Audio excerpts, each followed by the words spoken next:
Jeff just hit it on the head. He did. Journey groups are not teaching groups. All right, you're going to do some teaching. We're going to do some study, but they're not for the purpose of education, information. They're for the purpose of gaining trust relationships, so there'll be transformation. And you don't do that in a week or two, whatever. You're talking about crying in your group. I think it's because of their leader that they were crying. No. No, it's those kind of things. You can laugh, you can cry, you get to know each other, you get to trust each other, that kind of a thing. And I remember when we did this at Sunbury, there was some real hesitancy within the leadership. Well, what about doctrine? Well, what about if they go this way? What about this? What about that? And so we did a pilot group, and we were running about 200 at that time, and we just did it like an 8-week thing with an elder and a deacon, their wives, and another couple, just the 4 couples together, did it, and then presented what happened to the eldership. They began to trust us with that. By the time we left, we had over 200 adults involved in our small groups, and none of them was over 12 to 14 people, okay? And we're gonna talk about size in a little bit as well. But what you do is you begin to have trust relationships where you really do break down things.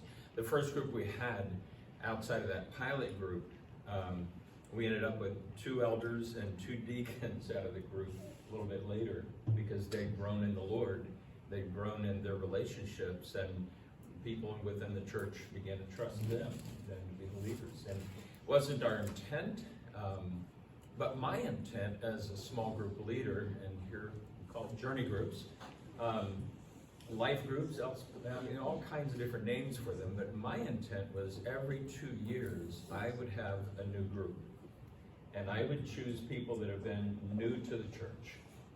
And we would have 12 people within the group, and I would lead them because it wasn't easy for them to necessarily break in and to gain those trust relationships.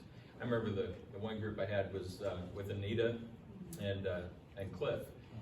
Cliff and Anita Harris became part of the Sunbury Christian Church down there, and they just loved it. They had the 2 boys at that time. And they said, you know, we love the church here, we love the field, love the preaching. I would pay people to say that. But we love, but how do you get to know anybody? I mean, it just wasn't that easy for them to feel like they could break in. I said, funny you should ask that question, because I was looking for a host who could host my small group, this next year. And that's what they ended up doing. They ended up hosting a small group with 5 other couples that were fairly new to the church. And then I would have them for 2 years, and then I'd start another group. And it just helped people to get that integrated trust relationship going, okay? Small groups, journey groups, life groups, depends on what the purpose is of that church. They're really all together. What we wanted is what you guys are doing here. There was a couple that came from Virginia Beach. He was a pilot. He flew Tomcats. And he was a part of their journey group down there. Came up and he hosted my journey group at Sunbury. And the reason why they did their journey groups down there was to bring people to Christ. Every group that they started, it was with 2 couples who knew each other and would invite 3 other couples. They'd have 10 people, maybe 12, that did not know Christ. And so then they'd start in on, how do you share Christ? And what about the Bible? And they'd answer all those basic questions. And they brought people to Christ through their journey groups. That was their purpose of their journey groups. The church I'm preaching for right now in Tiffin, we're going to start up some groups up there in 2 weeks from now. But the purpose of those groups is totally different. It's only going to be for 7 weeks, because we're doing a 7-week sermon series on all hands on deck. And what does it mean for the whole church to have all hands on deck? What's your part within? Kind of the message that Dave was preaching this morning. We're all part of the body.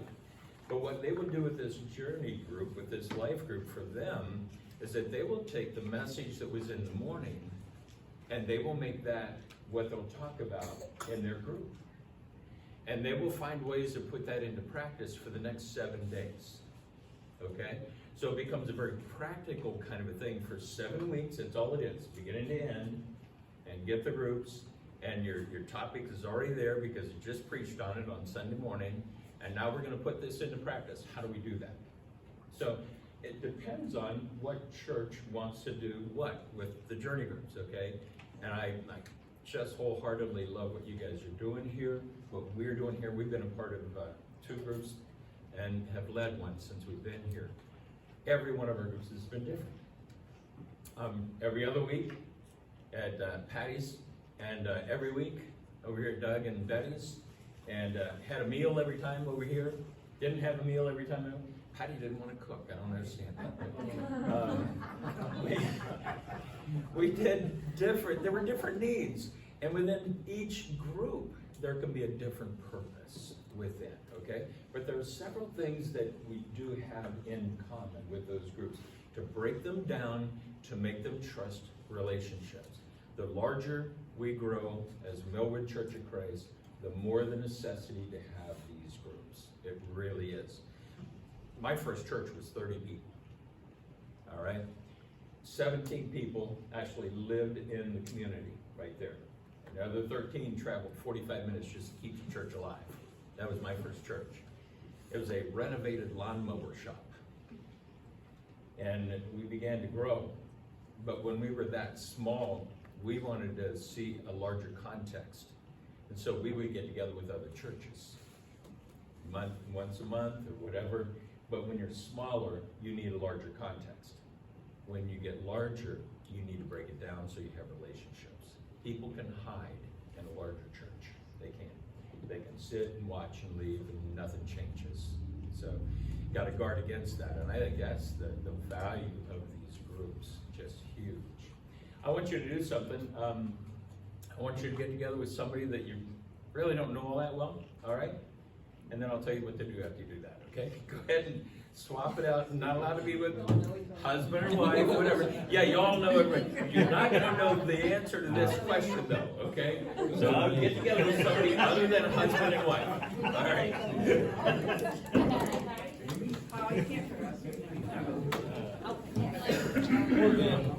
There you go.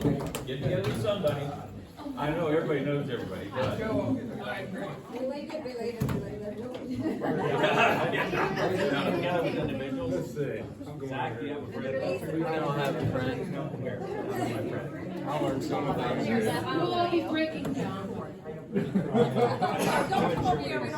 All right. Everybody in twos? Yeah. Everybody, okay, we got two and two. All right, good. He's done. Doug doesn't really like his partner. Yeah, that's what this is about. Trust relationships. That's right. We'll grow in that. Here we go. We'll just swap you two. Go ahead. Come on. Olivia. Yep. You can pick up your sunglasses and walk. Yeah. There you go. That works. All right. Here's the question. All right. Everybody, I'm assuming, was a little boy or girl at one time or another. You had hopes and dreams of what your life might be like someday, right? What did you want to be when you grew up? And is that what you are now? All right. So for your partner, okay, share with your partner when you were a kid, maybe 10 years old or maybe a teenager, whatever. What was it that you thought you would like to be when you become an adult? Okay, go ahead and share that with your partner. Just the two and the two. All right. Your hand raised.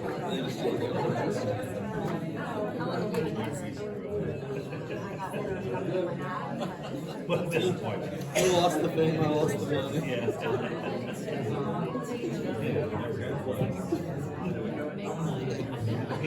David literally tried to college.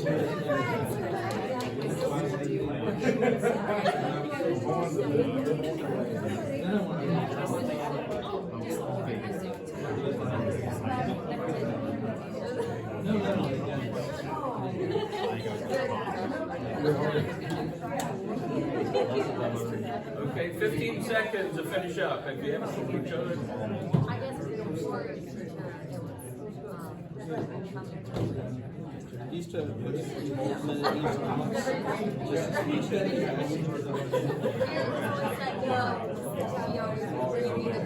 Okay, let me ask you this. How many of you learned something new about the person you're with?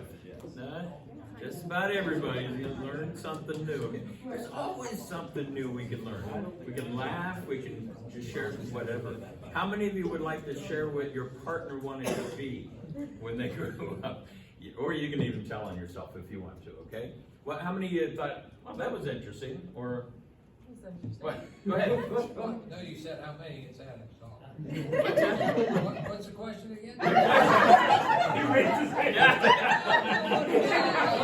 Okay. You found it interesting. Here we go. Yeah. Either tell me what you wanted to be or what your part wanted to be. I didn't realize that Gary here wanted to drive a truck. Okay. All right. Good. So did Betty. Okay. Somebody else. Rachel wanted to be Tarzan. Tarzan.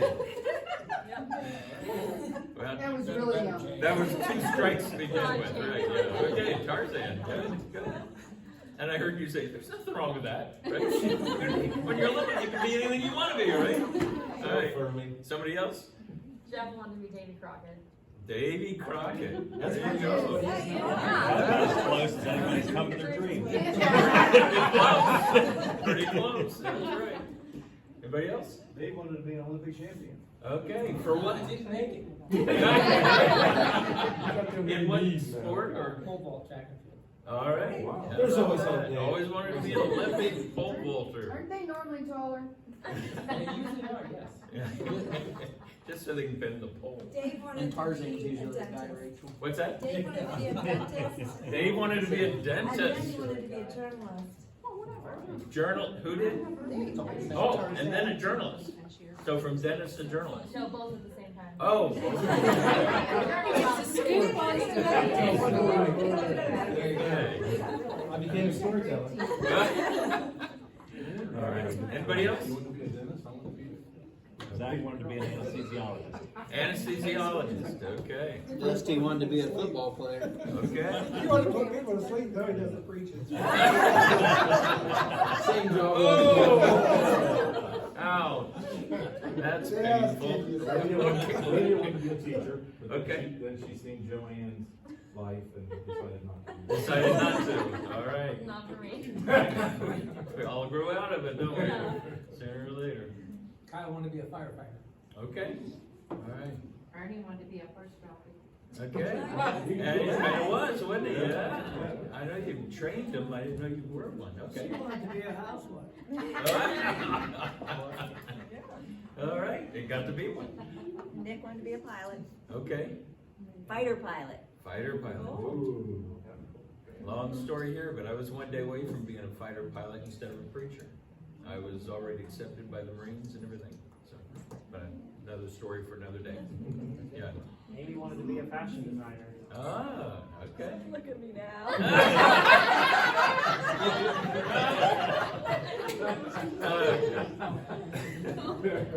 That didn't work out. Now she shops only at Rural King. Or you get free Betty popcorn. wanted to move to the big city and be in business or something. Okay. Something. Okay. Danville's a big city. Yeah. Compared to Millwood. it Compared is. to Millwood. They were open-ended aspirations. They were open-ended aspirations. Are we good? Ready? Was that fun? I mean, kind of fun, right? Okay. It's about providing a safe environment so people can laugh, get to know one another, get to trust one another. You don't trust people you just sit with, okay? You don't. Rightfully so, you don't. Because we sit in church together does not mean I'm going to trust everybody that sits in church with me. Or in a classroom setting, or anything else, okay? Just that's not who we trust. We're very guarded, and rightfully so, about who we share our personal lives with. We laugh with people, we get to share life with people, we get to relate with people, And so we get to a different level of love relationship. And that's what we're supposed to be about, is loving God and loving one another. My group this year, I told Dave that I'm not going to lead a group here this year because I'm concerned about 4 couples in particular. They all, I've known from the past, 2 couples are going to the Sunbury Church, another one is up this direction, another was actually in Delaware. But I'm concerned about them because since we left 4 years ago, they've not really been involved like they used to be. And I don't want their faith to fail. Does that make sense? And so God has just laid that passion on my heart. And so we will be meeting with a group in Centerburg, which is kind of a central place for people to come to that group. And so I've invited, they've committed to, and that's going to be our group for this next year. I just have this concern for them. So that's going to be my group. You won't see it listed, but I thought because you're doing groups, it would be fair to tell you, why my name's not on the list. Okay? Fair enough. It's not about lecture, it's not about teaching, although there will be some teaching. It'll be more about safe sharing. In your pencils, whatever, I'd like for you, in a little bit, if there's one word that you can just jot down, and maybe at the end of this session 1, just say that word. This is what came out at me, what I want to focus on, what, as you were talking, just in bold print, God's impressed on me, that kind of a thing. Whatever is meaningful to you as we're spending this first session together, just jot down one word, okay? And then we'll ask what that word was, and then we're going to take a 10-minute break, and then we'll go from there. So along the way, if there's something that hits you, jot it down. First of all, for me, it is the importance of good leadership. Good leadership. The church that I am preaching at right now, I've been there since last December. If you all know where Tiffin is, it's up near Findlay. If you know where that is, it's about an hour and 45 minutes one way. But I told them that I would help out, but 3 out of 4 Sundays. And so this morning we actually got to worship here. I think it's the first time that I've gotten to do that this year. The Sundays that I've had off up there, I've preached in other churches around the area as well. But they are starting small groups. And the guy who is the worship leader threw his name in the hat and wanted to be considered as the senior minister. All right? So he went through the process, went through the interview, and they turned him down. How would you feel if you're the guy? He's been there 7 years. And now he wants to be, but they told him no. Okay? That's one of the things we're dealing with there, to still maintain unity and momentum within the church, that kind of a thing. But now he has an opportunity to show leadership skills by putting together these small groups that they're going to use. I'm not sure the elders are all that convinced that they're needed. He is. And we talked on the phone yesterday morning for about 45 minutes. How do you make this happen? And how we made it happen at Sunbury is I made it top priority for me. It became the highest priority for me, to be able to extend myself through other leadership, because they will affect lives that I'll never be able to. Does that make sense? I think this is what Jesus did with 12, right? He fed himself into their lives, and then they were able to, and that's what happens with these groups, is that if this young man, he's in his 40s, doesn't have a degree, didn't come from one of our Bible colleges, there are a lot of issues why they said no for him. But he needs to learn, and he's going through some college stuff now with one of our colleges. He's getting some education, but he still doesn't know quite about leadership. And so that's one of the courses, that's one of the things, but you learn by doing, don't you? Leadership. You learn what works, what doesn't work. And some people are naturally gifted there, others really have to work at it. But that's it. It's good leadership. And so for him right now, he needs to one-on-one get 4 different leaders within that church to say yes. Now, the real test of leadership is to look behind you and see if anybody's following, right? Is anybody following? If nobody's following, you're not leading. You're not leading. So can he get people to follow him? And so this is a real testing ground for him and his ability to be a good leader. So good leadership, what does it take? It takes somebody that's willing to spend a few minutes in the Word, but more than that, in the lives of the people that are there. That's good leadership. And when you do that, you're gaining trust relationships within the group. So good leadership itself, I think, starts with 2 couples that are committed to supporting one another. It can be that leadership couple plus a host couple. It can be a leadership couple plus somebody that's not hosting, but you're good friends with. And so you start out a group of saying, okay, these 4, we 4, we're gonna make this group happen. We're gonna commit ourselves to it. And that really is the key for every group that's gonna work well. And then within these 4 people, they reach out and touch and invite. He was gonna make a personal invitation, or not personal, he was gonna make a general invitation to the whole church this morning. If you'd like to be a part of it, how many people are gonna sign up with a general invitation, right? Not very many. I told him if 10 people sign up, I'll be surprised. The way that you get people within your groups is to individually say, I'd love to have you in my group. Okay, we're gonna do this, it's for 7 weeks. This is what we're gonna do. We're not gonna embarrass you, boom, boom, boom, boom. You go through all those. But these 4 people, he's gonna get. And then the rest of them, they get. And they build their own groups within their own circles of influence. And that was the best thing that happened at Sunbury Christian, as far as I'm concerned. People began to know one another and trust one another. And when you start doing that, you start praying for one another. My first group that we had a couple of elders come out of, it was the 3rd time, I'll never forget, the 3rd time. She was a 3rd grade teacher. And her husband became one of our elders. But in that 3rd meeting, all of a sudden she just starts crying. She just starts breaking down. And it was over another teacher. She was concerned about her soul, that she was not going to be going to heaven if she continues like she is. And she shared that and just broke down. She didn't want to cry, but she did cry. You know, one of those kind of things. It was just that open, that honest. But when she did that, that's what all of a sudden opened our group up. And if she can share that way, then maybe I can too. You know, that kind of a thing. Become vulnerable, but not forced vulnerable. That can't happen. There's got to be something that people are willing to enter into.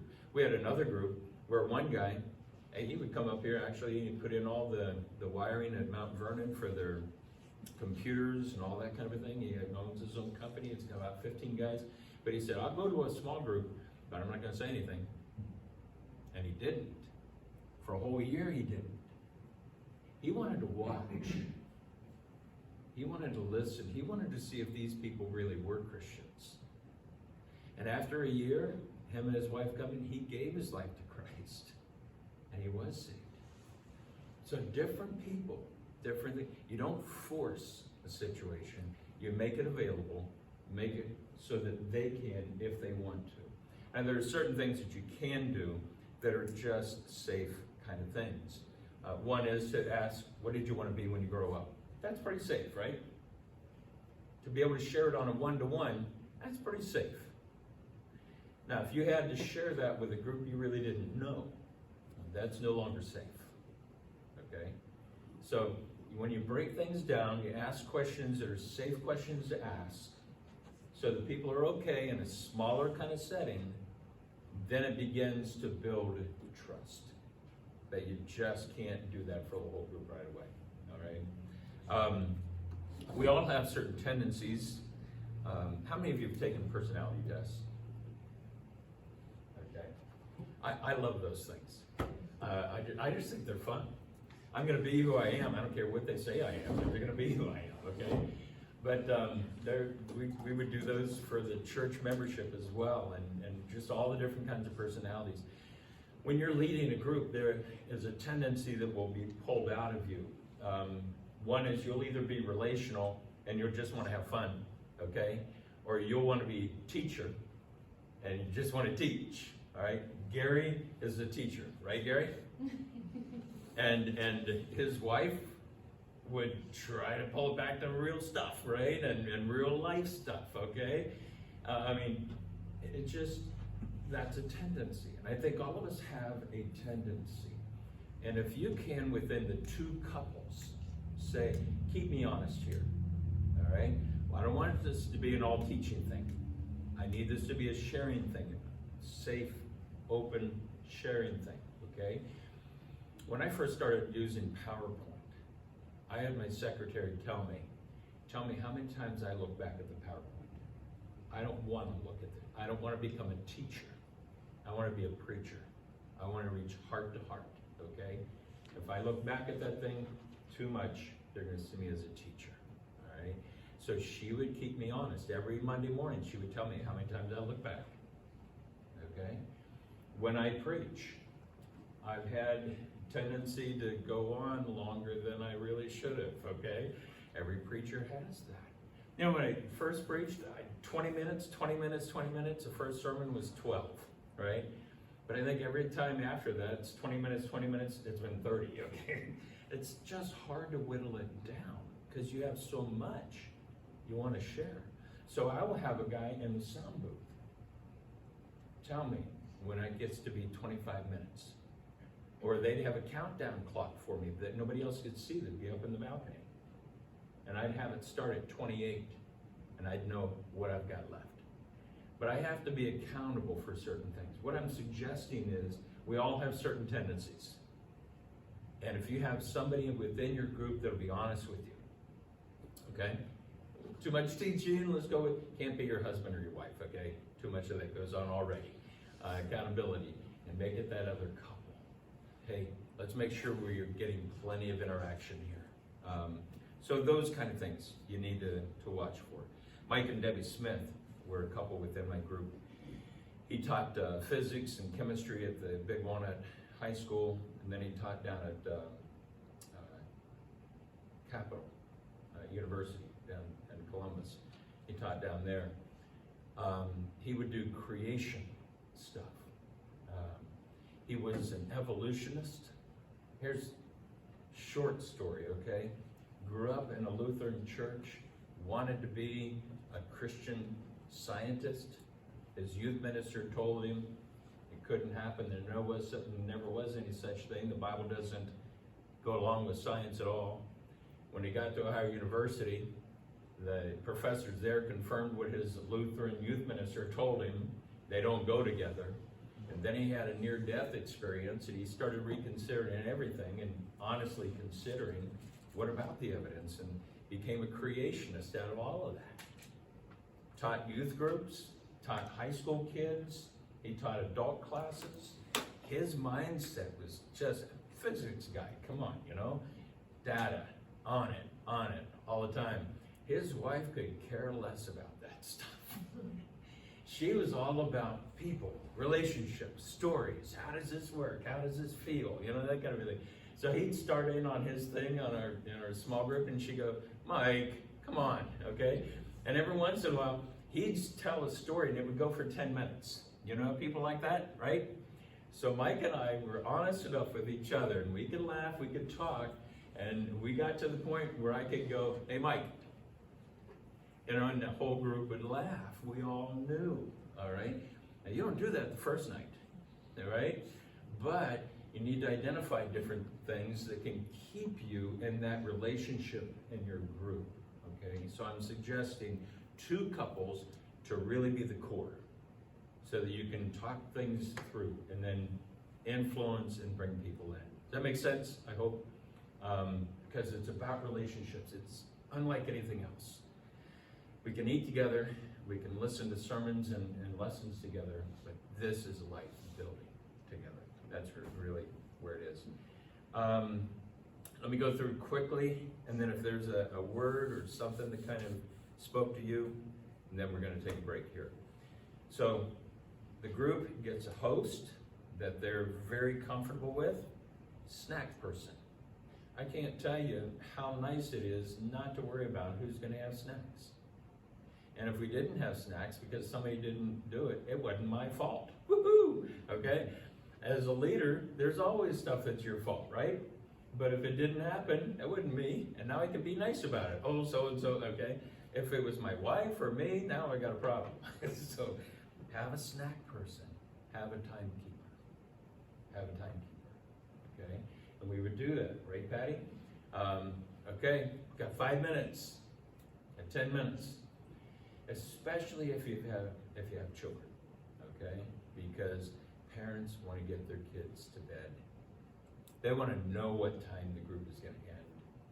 We have one group that I would leave when I said we were going to leave. Hour and a half's done. Okay, we're wrapping up here. So Karina and I would leave and everybody else would stay. I don't know if that's when the party really began or what, but they had such a good relationship within the group. They loved being together, and they all had kids. So each group do its own, but make sure that you end when you say you're going to end. That way, if people do need to leave, they can, all right, without embarrassing them, without the whole thing there.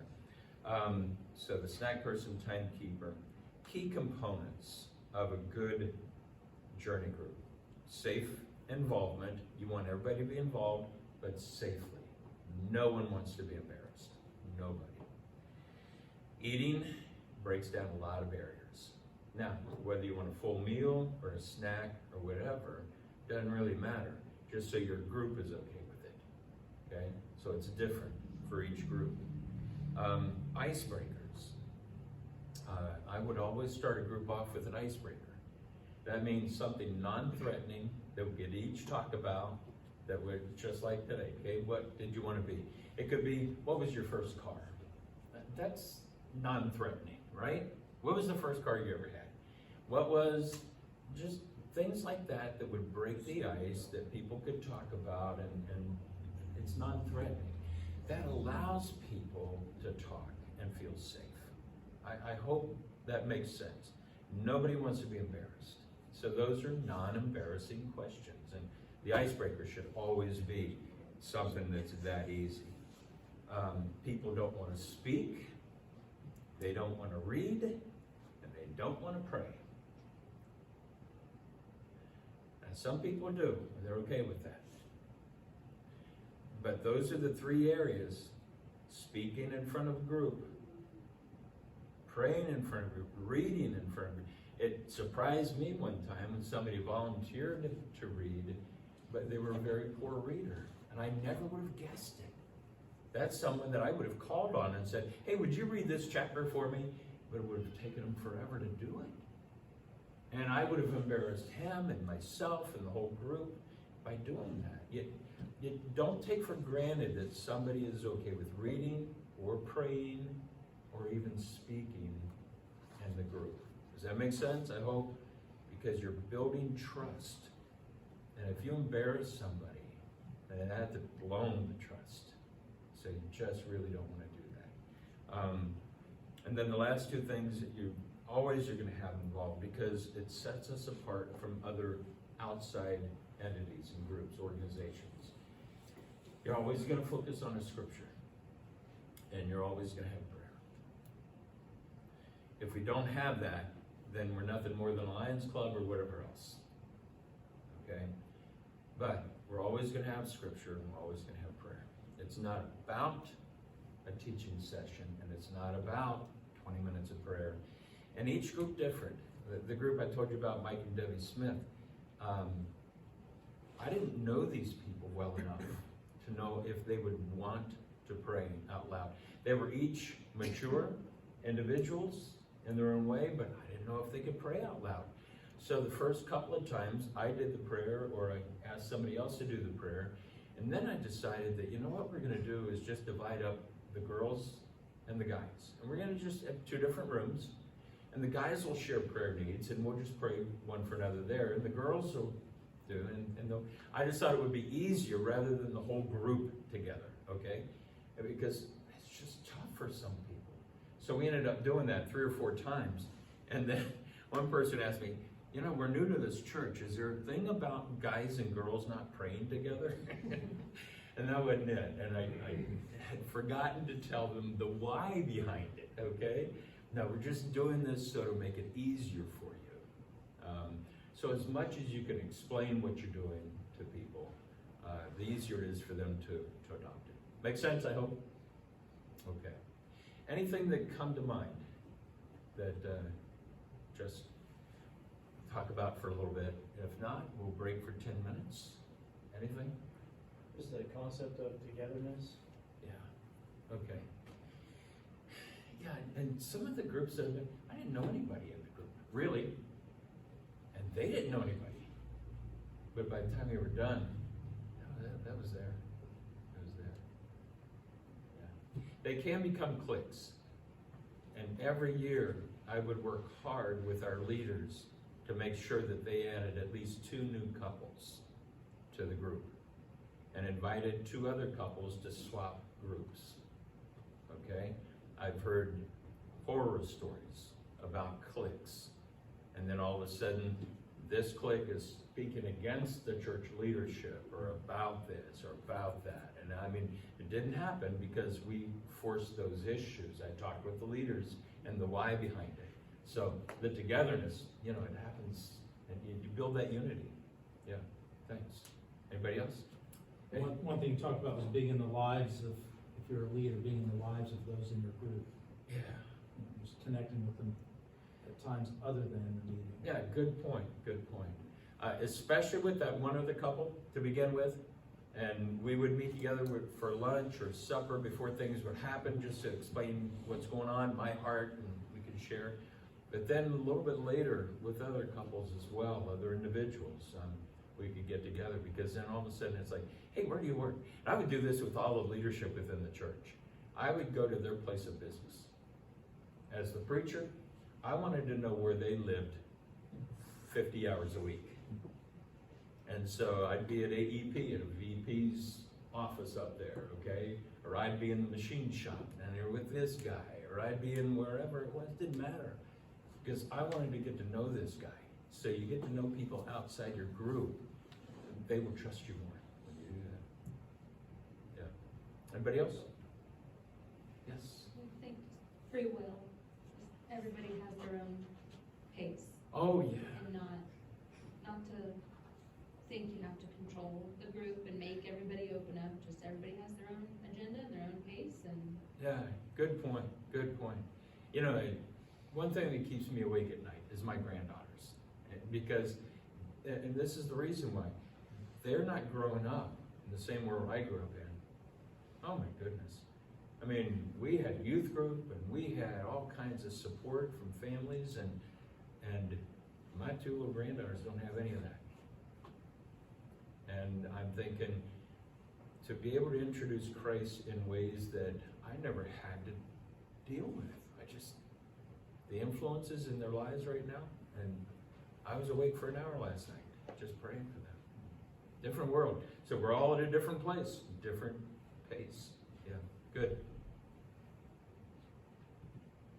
Anybody else? All right, Dave, 10-minute break? Is that right? Good, okay. So you're running.